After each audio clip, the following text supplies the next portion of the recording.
Good morning, Miss Mabel. Oh, are you here? Of course, you understand that after your breaking your appointment, I'm never going to speak to you again. Oh, please don't say such a thing. You're the one person I'd really like to have to listen to me. Lord Goring, I never believe a word you or I have to say to each other. I think people who break their appointments in the park are horrid. Detestable. I'm glad you admit it, but I wish you wouldn't look so pleased about it. I can't help it. I always look pleased when I'm with you. Then, I suppose it is my duty to remain with you? Of course it is. Well, my duty is the thing I never do, on principle. It always depresses me, so I'm afraid I must leave you. Please don't, Miss Mabel. I have something very particular to say to you. Is it a proposal? Well, yes it is. I'm bound to say it is. Oh, I am so glad. That'll make my second today. The second today? What conceited ass has been impertinent enough to dare to propose to you before I had proposed to you? Well, Tommy Trafford, of course. It is one of Tommy's days for proposing. He proposes on Tuesdays and Thursdays during the season. You didn't accept him, I hope? Oh, I make it a rule never to accept Tommy. That's why he goes on proposing. Of course. As you didn't show up this morning, I very nearly said yes. It would have been an excellent lesson both for him and for you. Bother Tommy Trafford. Tommy is a silly little ass. I love you.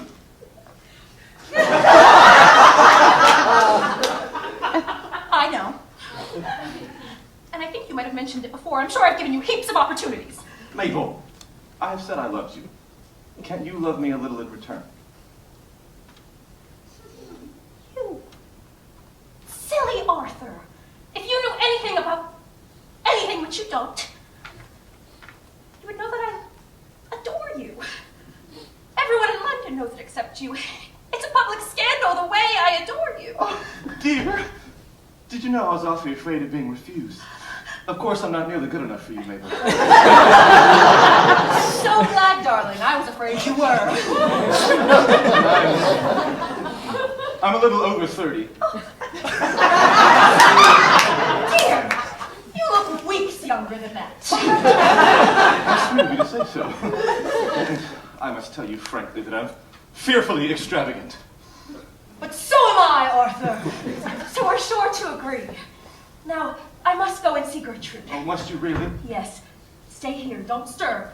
I'll be back in 5 minutes, and don't fall into any temptations while I'm away. Dear Mabel, while you were away, there are none. No! Not acceptable. No, this is not okay. Who allowed you to be this beautiful? Who allowed you to be this beautiful? Who allowed you to take my breath away? Call the paramedics. All the police, because there has been an emergency. I have no breath. Are you making a checklist for a night of partying? Of course I am. Killer outfits. Check, check. Secure safe transportation. You find Ryan. Flirt for 15 to 20 minutes. Bring her someplace more quiet. Ride her like a pony. I prove I'm fun. Home by 1. No. I'm okay. No thanks. Okay, I'll talk to Ryan. I don't even know if she's into girls. She wore a polo shirt to prom. That was her gender performance, not her sexual orientation. I'm sorry. I just don't get it. Well, gender is a construct that society has. That much I understand. Thank you. It's just a little shocking that you're into Ryan. I mean, your first crush was Little White Cat from the Aristocats. You go from that to Avril Lavigne. I mean, it just isn't what I anticipated. I like that she's always in a good mood and her cute laugh, and I think she'd be really fun to have sleepovers and lie around with. Oh, excuse me. I'm fun to have sleepovers and lie around with. That's literally all we do. Yeah, but with her, there'd be more vagina involved. Oh God, maybe we should just stay home. Wait, what? No, we have to stick to the plan. The plan is to go to Nick's. Dude, nothing has gone according to plan tonight. Which is why we have to stick to the plan. call another lift, and once we get to Nick's, all of this will be Forget about Nick's! No one will even tell us where it is. Why are you so obsessed with this party? Do you, like, love him or something?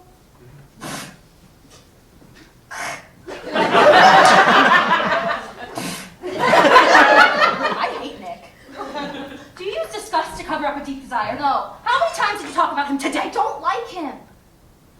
Yes, maybe he's classically, traditionally handsome and weirdly charming, and yes, maybe my innate biology registers him as an ideal mate. And a weaker person may call that a tiny crush, but I can fight against it because all you have to do is shut it down and never think of it again. Because I can't like him.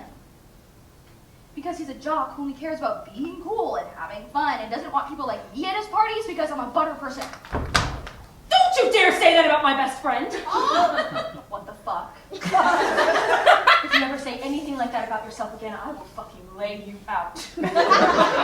You are the strongest, smartest, coolest, most stunningly gorgeous person this school and this earth has ever seen. And Nick would be lucky to be a footnote in your story. And we're going to his party. Are you serious? Dead serious. If Nick is what you want, then that's what you deserve. Well, how? How are we gonna find where this party is?